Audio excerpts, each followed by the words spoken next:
Zion Madu grew up in Ashi Township, one of those lively Nigerian neighborhoods where music blared from barbershops, children played football in narrow streets, generators hummed every night, and dreams fought daily to survive reality. He lived with his parents in a small two-room apartment in a face-me-I-face-you compound, where neighbors argued loudly, laughed loudly, and loved loudly. Zion wasn't the type who drew attention with noise. His power was in his mind. He was a quiet genius, someone who could fix a broken fan with nothing but a screwdriver, build a mini radio from spare parts, or repair phones everyone else had given up on. If something had wires inside it, Zion could resurrect it. People would shake their heads in disbelief whenever he walked. Zion, not only God fit explain your brain, Madam Chinyere often said. You're going far. He smiled humbly, never thinking too deeply about the future. He simply loved creating things. Everything changed the day he built a small mobile app that helped local shop owners track daily sales. It wasn't fancy, just useful. A university student in the neighborhood recorded a video of Zion demonstrating the app on his small phone. He posted it online with the caption, "This boy from Ashi Township built an app with no laptop. Nigeria, wake up." The video exploded across social media. Tech pages reposted it. Blogs wrote headlines about him. People debated him on Twitter. Everyone wanted to know who this brilliant boy was. Within days, a Lexus pulled into the township, turning every head on the street. The door opened, and out stepped Kester Black, one of the biggest tech talent managers in the country. He approached Zion's family with the confidence of someone used to being obeyed. "Your son is not a local genius," Kester said with a charming smile. "He's a national treasure. I can take him to Silicon Lagos. Big investors are waiting.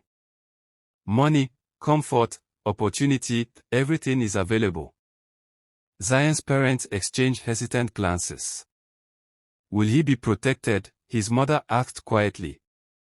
"Madam," Kester said, placing a hand on his chest, "I will treat him like my own son." Those words sounded sweet, but they carried poison. 2 weeks later, Zion moved to Lekki, stepping into a world of LED lights, spotless marble floors, expensive perfumes, polished smiles, and ambitions sharper than knives. Suddenly, he was attending tech conferences, signing brand deals, appearing on live TV, and receiving messages from people he had never met but who swore they believed in him. By 19, Zion was a sensation. Not a celebrity, something bigger. A symbol of possibility. Investors called him the future. Journalists called him the tech prodigy. Fans called him the Ashi Einstein. But with fame came chains he didn't notice at first. Kester controlled everything: his finances, his schedule, his public appearances, his online presence. Zion barely slept. His ideas were rushed into products, patented under Kester's company name, marketed without his input, and sold before he even tested them properly. He was told to smile always. Told to stay perfect. Told that mistakes were forbidden. But Zion was human, and the pressure began to crush him. He noticed the emptiness creeping in. Nights became longer. Creativity became harder. Anxiety became frequent. Even the projects he once loved began to feel like burdens chained to his neck. Whenever Zion tried to slow down, Kester exploded. "You think success waits for you? If you stop now, you will disappear. Investors don't care about feelings. Work, Zion. Work."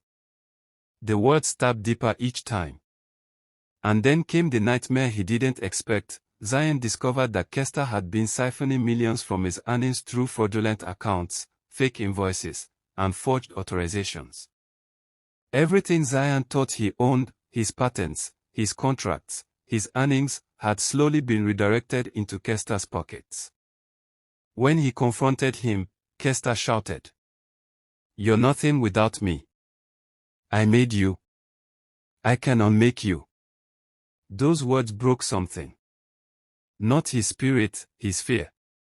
For the first time, Zion saw the truth. He wasn't failing. He was being sabotaged. Instead of running away, Zion did something unexpected. He went silent. No posts. No interviews. No appearances. No explanations. People thought he had given up, but he was preparing for war. He locked himself inside his apartment for days, gathering evidence, bank statements, emails, recordings of conversations, signed documents Kester forced him to approve, screenshots of investor complaints, and voice notes exposing Kester's manipulation. The more he found, the more his determination hardened. He contacted a trusted lawyer who had always admired him. The lawyer reviewed the evidence and said, "Zion, what he did is criminal. We can bring him down completely." Zion nodded slowly. "I'm ready." They filed lawsuits quietly. Hired a private investigator. Notified financial regulators. Built a case so strong it could not be broken. While the legal firestorm prepared itself, Zion focused on healing. He went to therapy. Took long walks. Read books on emotional strength. Slept deeply for the first time in years. Ate without rushing. Worked on small personal coding projects that reminded him why he fell in love with technology. He was bruised, but rebuilding. Then one morning, Nigeria woke up to the news. Kester Black under criminal investigation for fraud, coercion, and abuse of power. Within hours, the internet exploded. Recordings leaked. Documents leaked. Investors publicly spoke out. Companies cut ties with Kester. He tried to defend himself, but every lie was answered with hard evidence. He was arrested. His accounts frozen. His empire crumbled. Zion won the lawsuit.